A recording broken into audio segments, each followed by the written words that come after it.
दिन से मैंने अपना CSS related YouTube channel start किया है या इंस्टाग्राम रील से CSS एस्पिरेंट्स को गाइड करना शुरू किया है, तब से मुझे अभी तक जो सबसे ज़्यादा फ्रीक्वेंटली क्वेश्चन मिला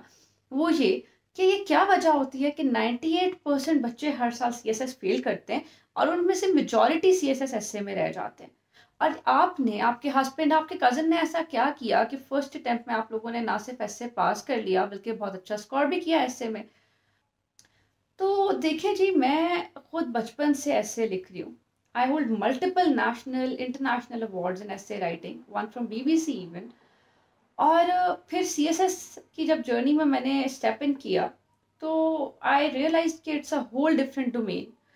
और मल्टीपल आपको ओपिनियंस सुनने को मिलते हैं डिफरेंट मेंटोर्स से, मल्टीपल मिथ्स होते हैं, और उस सारी चीज़ के अंदर, उस मॉडल के अंदर ये कोशिश, ये रिसर्च कि वो क्या चीज़ें हैं जो मैं करूँ तो शायद मेरे और मेरे साथ जो मेरे फैमिली के 2 लोग तैयारी कर रहे हैं उनके पास होने के चांसेस मैक्सिमाइज हो जाएं और फेल होने के चांसेस मिनिमाइज हो जाएं। तो उस रिसर्च, उस जस्तजू ने, एंड देन जो मैं अब बच्चों को ऐसे पढ़ा रही हूँ, तकरीबन 23 बैचेस में ऑलरेडी पढ़ा चुकी हूँ, तो इस सारी चीज़ ने मुझे जो सिखाया है कि ऐसे क्यों फेल होता है और ऐसे को कैसे पास किया जा सकता है, उसको मैं एक एनोलॉजी से समराइज करूँगी। एनोलॉजी ऐसे है कि देखें, आप सब जानते होंगे अगर आप वाकई CSS एस्पिरेंट्स हैं कि CSS जो है वो आपको एक first year of your service जो होता है उस पे लेके जाते हैं, first year of public service. जैसे कि आप अगर DMG ग्रुप में तो आप असिस्टेंट कमिश्नर बन जाएंगे, आप मेरे ग्रुप में IRS में आप अगेन असिस्टेंट कमिश्नर बन जाएंगे, हुजैफा या अब्दुल्ला जो है मेरे हस्बैंड, मेरे कज़न, उनका जो ग्रुप है उसमें आप हैं तो आप ASP बन जाएंगे। तो उसके आगे जो आपकी प्रमोशंस हैं, जैसे अगर आप AC हैं तो अब आपने DC बनना है, डिप्टी कमिश्नर बनना है या आपने कमिश्नर बनना है, वो प्रीडोमिनेंटली आपकी परफॉर्मेंस पे बेस्ड होता है, CSS के रिजल्ट पे नहीं होता। तो FPSC ने CSS के इम्तिहान से ये इंश्योर कराना है कि जब वो अगले टीयर वाला बंदा, आपका सीनियर, आपका DC, आपका कमिश्नर आपको देखे तो वो FPSC को कर्स ना करे, उनकी क्रेडिबिलिटी डाउट ना करे। उन्होंने आपसे ऐसा इम्तिहान लेना है, उन्होंने ऐसा बच्चा आगे भेजना है। अब उसके लिए वो आपको सबसे ज़्यादा जज करता है वो आपके ऐसे पे करता है। आप लोग क्या करते हो, आप लोग ऐसे में बहुत फ्लावरी लैंग्वेज यूज़ करते हो, बहुत कॉम्प्लिकेटेड एक्सप्रेशन डालते हो, बहुत ज़्यादा नॉलेज पोर इन करने की कोशिश करते हो, आप उसको सैचुरेट करना चाहते हो नॉलेज से। अब आप सोचो कि एक कैलामिटी है, एक फ्लड है, एक अर्थक्वेक है, आपका ऊपर से DC या कमिश्नर आपको एक मैसेज भेजता है कि AC साहब अपने एरिया ऑफ ज्यूरिस्डिक्शन के बारे में एक रिपोर्ट भेजें। लोग धड़ाधड़ मर रहे हैं, ठीक है, और आप बैठ के डिक्शनरी खोल के पहले आपने जी 3 जगहों से फ्लड की या अर्थक्वेक की डेफिनेशन लिखी,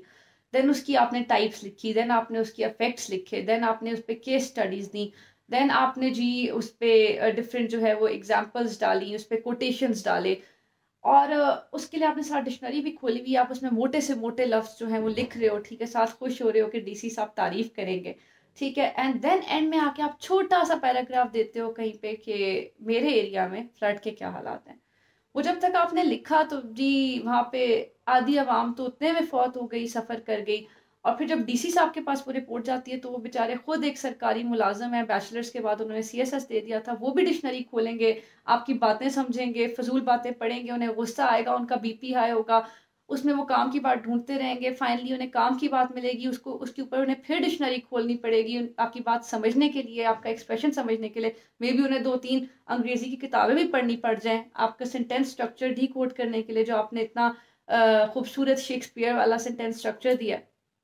तो बच्चे वो फिर और कुछ नहीं करेंगे, वो FPSC को गालियां देंगे कि ये क्या भेज दिया इन्होंने आगे, क्योंकि जब तक वो उस रिपोर्ट को पढ़ रहे होंगे उतने में भी आपके पास अच्छी खासी आवाम जो है वो हलाक हो चुकी होगी। तो दैट्स द इशू, ठीक है, FPSC ये नहीं चाहता, और आप लोग यही करते रहते हो, ऐसे में flowery language, flowery expression, complex से कॉम्प्लेक्स आप लोग एक्सप्रेशन डालते हो, डॉन से सीख रहे हो, पता नहीं कहाँ कहाँ से सीख रहे हो, और फजूल का नॉलेज आप भरते हो, ठीक है, उसके अंदर जो आप लोगों ने मोटी मोटी फैक्ट बुक्स बनाई होती हैं, हालांकि दैट्स नॉट नीडेड। FPSC ये देखता है कि आप कितने अच्छे तरीके से, कितना अफेक्टिवली रेलेवेंट इंफॉर्मेशन सिंपल से सिंपल एक्सप्रेशन और सिंपल से सिंपल वोकैबुलरी इस्तेमाल करते हुए दे सकते हो। अगर आपको ये मास्टरी आती है, ये मास्टरी कि आपने कैसे सिंपल से सिंपल वोकैबुलरी और एक्सप्रेशन के थ्रू आपने अपनी बात को, रेलेवेंट बात को, ठीक है, कंसाइजली, कॉम्प्रिहेंसिवली, इफेक्टिव वे में कर देना है, तो फिर they will definitely pass you.